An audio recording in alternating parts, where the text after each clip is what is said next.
Now, when you come over to my side. Sister, you come over this side. Come on this side. Okay? Come on, sis. You get right in the middle of me. You go right over here. Come on, you go right in the middle. Come on, Dad. Okay, here you go. Dude, how old are you? 28.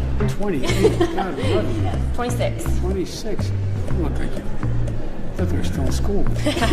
Too many beautiful girls in school. You got one job. My father used to say, for real. Keep boys away from your sister. Baron can make his computer sing.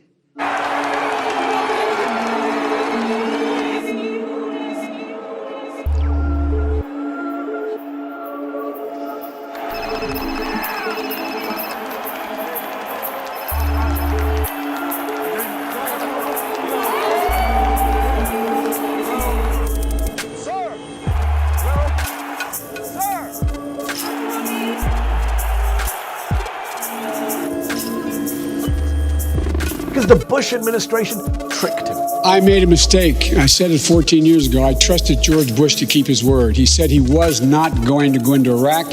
Except Biden was calling for war with Saddam Hussein in 1998. The only way we're going to get rid of Saddam Hussein, and it's going to require guys like you in uniform to be back on foot in the desert, taking taking Saddam down. He also says now that he opposed the Iraq war as soon as it started. From the moment shock and awe started, from that moment, I was opposed to the effort and I was outspoken. A complete fabrication. Here he is several months after the invasion began, praising both the war and George Bush. Some of my own party have said that it was a mistake to go to Iraq in the first place.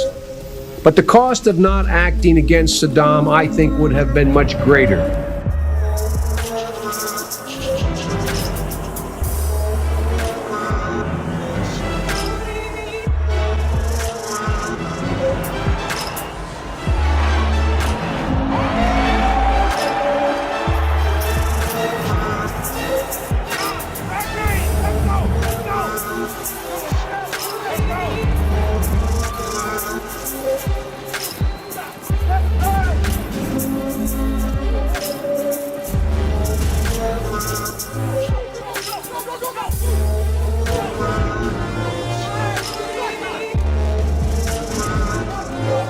Despite her initial account of a 1996 trip to Bosnia. I remember landing under sniper fire. You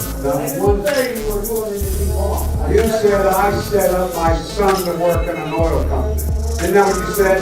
Get your words straight, Jack.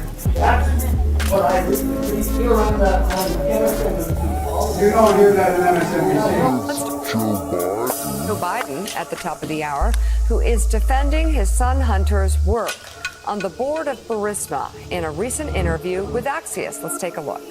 What's your understanding of what your son was doing for an extraordinary amount of money? I don't know what he was doing. Former Vice President Joe Biden's wife hit a tragic point in May 2015 when his oldest son, Beau Biden, died from brain cancer at age 46. Mourning alongside Joe was Beau's wife of 13 years, Harry Biden, and Beau's younger brother, Hunter Biden. Amid all of the heartache, news broke in March 2017 that Hunter and Harry had struck up a romantic relationship. Hunter was recently single, and Harry was seemingly ready to find love again after the loss of her husband. After 2 years of dating, Hunter and Harry reportedly called it quits on their relationship in April 2019, just days after Joe announced his 2020 president. Just days after Joe announced his 2020 presidential. I know he was on the board. I found out he was on the board after he was on the board. No doubt the romance generated countless negative reactions on social media and in the press. So in early 2018, he relocated to Los Angeles. Out of all the reasons for Hunter and Hallie's split, the June 2019 report that Hunter fathered a child with a woman named London Roberts might take the cake. Roberts' legal rep told the Arkansas Democrat-Gazette, "This is a parenting and child support issue between her and Mr. Biden. She really does not want this to be a media spectacle. She does not want this to affect Joe Biden's campaign. She just wants this baby to get financial support from the baby's father." Hunter denied Roberts' allegations in August 2019, just 1 year after the child was reportedly born. But according to People magazine in November 2019, Hunter was allegedly identified as the baby's father with a DNA test. And that was it. Look, okay, I'm not going to get in an argument with you, man.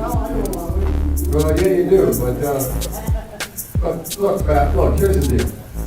So,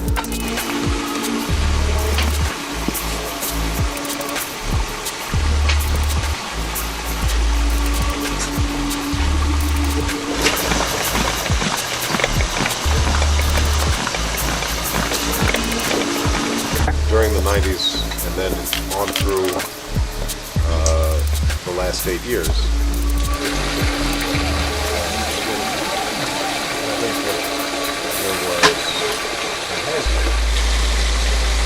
The world is not the same, and we're going to have to adapt. Here's the deal. It looks like you don't have anyone back over the Trump.